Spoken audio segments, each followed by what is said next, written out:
year ago, this compile of misery and love of the universe that breeds me in and out was allocated for consumption to the broader, less personally present, but very important humanity of then and now. I felt it was underpaid and underappreciated, like most of what I do, when calling out to the chasms in search of some reply. Perhaps in introspect, the empty stomach will never be fed, and that in itself is peace. This has to be one of the more tragic statements that I've read from any artist.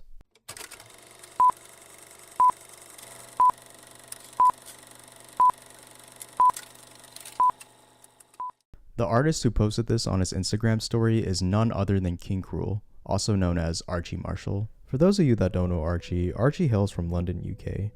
Archie since birth has always been musically inclined. He's the godson of Dave Rufy, the drummer for the British band Ruts. Archie wrote his first song at 8 years old, and when he was only 16, he started getting the attention of record labels. Since then, he's been able to craft a really unique blend of jazz, punk, slowcore, and even touches of hip-hop, which there's a really good video on that I'll link down below. Marshall started out his music journey under the name Zoo Kid, releasing arguably his most popular song, Out Getting Ribs, but it was under the King Krule moniker that he truly began to stand out in the indie world with his debut album, 6 Feet Beneath the Moon. Since then, he's put out introspective, colorful, lush, and dark albums that have all been met with acclaim from critics, such as The Ooze, Man Alive, and most recently in 2023, Space Heavy. Space Heavy is the album that Archie's referring to in his story. It's the first album that introduced me to his music personally, and boy, do I love this album. Back in 2023, I had no idea who Archie or King Krule was, but after seeing his music pop up on my Spotify feed and also watching Anthony Fantano's review on his music, I figured I'd give a listen. And yeah, I was hooked. I loved it from the start, and I ended up going to Space Heavy tour in Oakland, and it was a magical experience. He even signed one of my journals that I like to write poetry and songs in, and I thought it was a really cool experience meeting him in person. And can I just say how dope it is for an artist to take 2 to 3 hours out of a really packed night, and mind you, this is past 12 a.m. at this point, just to sign autographs and also meet fans. I mean, I don't know many artists doing that right now, personally. But let's talk about the album itself. An album that Archie feels is underappreciated and underpaid. I won't go into a detailed breakdown of every single track, because that would take a while, but I would like to give just some of my thoughts on it and why I think it's personally a 10 out of 10 album and why I think you should listen to it regardless of what your music taste is. Starting off with the opening track, Flimsier. You have some hard-hitting synths right from the get-go that then transition into this striking guitar riff. And for you guitar nerds out there, Archie's using a Fender Mustang with, I believe, some modulated reverb, vibrato, and compression. A recurring motif that Archie sings is "It's been holding the weight of the world" as part of the bridge. The track concludes with some heavy distortion from the guitars and a sharp crescendo as Archie repeats that line with more emphasis. From the start of the album, you can tell our boy Archie, he's stressed. His emotions, his psyche, his thoughts, they're all bearing the brunt of the world as he's navigating through this relationship that's constantly mentioned throughout the album. You can tell just by the first line of the song. She said, "It seems like these days merge as one." Pink Shell's the next track, which is a straight up rock tinged bop, where Archie is basically saying screw you and your girlfriend too, apparently. Seaforth is a beautiful, beautiful track that gets played on repeat for me, and one of Archie's happier sounding tracks with upbeat guitar progressions and a drum pattern you can kind of just weave and bop your head to.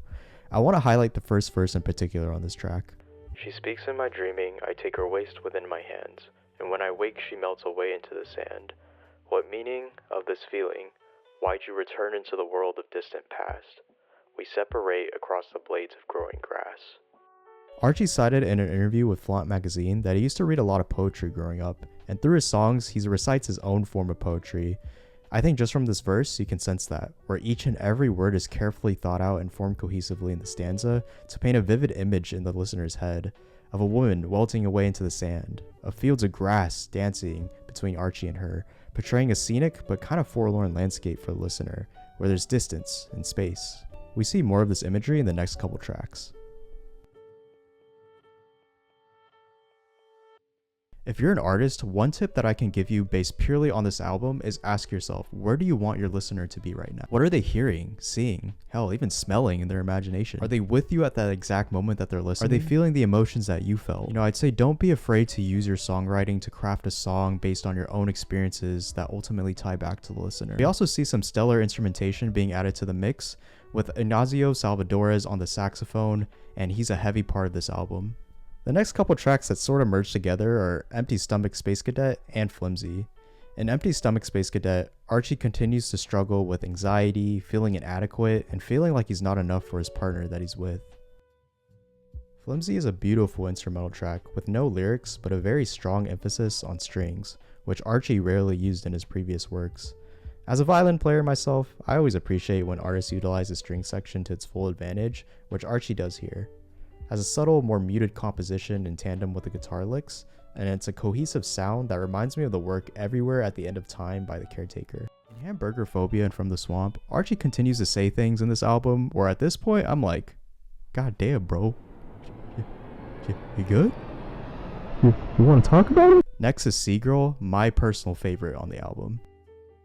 I could talk for hours about Seagirl. There is just so much to like about this track. Whether it's like the first few seconds where you're sucked into this underwater world with Ravina's take ad-lib, layered with Archie's 3-chord progression from somber minor 7 chords to major chord C sharp, or the fact that Ravina sounds like literal water, like smooth flowing water on this track, or when the drums kick in at the 50-second mark, or the way Archie's deeper baritone vocals contrast with Ravina's vocals like two different paintings mixing together. If I had to pick a song to listen to before I die, this wouldn't be a bad choice. Especially if I died because I was hella down bad for a siren. This one fits the bill. Next up are the tracks Our Vacuum and Space Heavy, and these tracks are interesting because they both have clear second phases in the songs where they make you go, whoa. Space Heavy in particular starts off as this psychedelic, spacey, jazzy, bossa nova type of vibe. And then all of a sudden it's... The album starts coming to a close with the tracks If Only It Was Warmth and Wednesday Overcast. If Only It Was Warmth is stripped back, with just the hi-hat, bass, and lead guitar making up the sound of the track. It's a fitting backdrop for Archie's multiple refrains, such as Running Out of Space for Your Mistakes and Oh, I'm So Disappointed in You. While on first listen, we might deduce that he's talking to a lover here, the more I listen, the more I get a sense that he's talking to himself. It almost makes me uncomfortable, listening to someone's raw and exposed thoughts that's swimming through his head repeatedly. Wednesday Overcast, as implied by the title, is a beautiful yet somber finish to the album. The droning sounds at the beginning feels like I'm standing under dark and gray clouds with no hint of sunshine. Archie continues to recount vivid memories, referencing a motel in Carmill, a pub surrounded by creeps, and a note left behind his partner explaining their leave. The song feels mostly dreary, but the last 4 lines of the song really get to me. My head was empty, my life was discreet. A lot has changed, now a lot means to me. Archie at this point in his life is reaching the end of his 20s. It's also worth noting that he has a daughter now, so he's starting to grapple questions with responsibility, maturity, and growth. Compared to his darker works like The Ooze, I see a lot of fans say that this work is really Archie's evolution of both his music and himself. And make no mistake, he continues to face loneliness, depression, heartbreak, low self-esteem, but at the end of this album you come away with a sense of hope for him, and also care for those around him, both of which keep him going through these obstacles. A lot has changed, now a lot means to me. It's a really touching conclusion to the album. Like I mentioned, this album is a 10 out of 10 for me. While there are a few tracks that I don't really see myself going back to as often, such as Pink Shell and Hamburger Phobia, I can still appreciate the sort of intensity and vibe that they give off and the sort of chaotic energy they both exude. This is an album that I recommend to everyone, no matter what kind of genre you listen to, because I believe that there's something that every listener can take away from this album, and just something to appreciate from the album, whether it's its vivid storytelling, its beautiful instrumentation, the way it all flows together, its cohesive theme of loneliness, heartbreak, and yet glimmering hope, as you can see in tracks like Seaforth and the end of Wednesday Overcast. I think there's just something to look out for, even if the album might not be your cup of tea. Going back to Archie's Instagram story about the album being underpaid and underappreciated, it's no secret that artists in the music industry are often not compensated fairly for their work. Often being signed to a label means you're not reaping as much of the benefits as you should be. You could put a lot of tiring hours into touring, but receive only a fraction of that revenue. The profits gained off of streams and sales are really not as high as people think, and when you compound that with labels taking a large percentage of those profits, it's sadly not uncommon to see a claim like this by Archie and plenty of other artists. I don't know Archie that well personally, so there's a lot of things he could have meant when he said that the album was underappreciated. Maybe he meant in an objective sense, and that simply not enough people are listening. Maybe he wished that more folks would listen to it outside of his core fan base. Or maybe it meant something else entirely, but I wouldn't want to speak for him. At the end of the day, as a big fan of King Krule, I think this album is really special, and while I do think it's a bit sad that Archie ultimately feels this way about Space Heavy, I do appreciate him opening up about the album and kind of giving his candid thoughts on it. But just know, Archie, if you're somehow watching this, I don't know why you'd be watching, but just know I very much appreciate this album and what it's done for me personally in the past couple years. And my hope is that I can bring this album more to the light for those that are watching. And really, that's all what I'm about at the end of the day, is connection. I just want people to vibe out and listen to music that I like to listen to, and hopefully we have something in common there. If you enjoyed this video, feel free to subscribe, leave a comment down below about what your personal 10 out of 10 album is, or it could be multiple. Thanks for watching, and I'll catch you in the next video.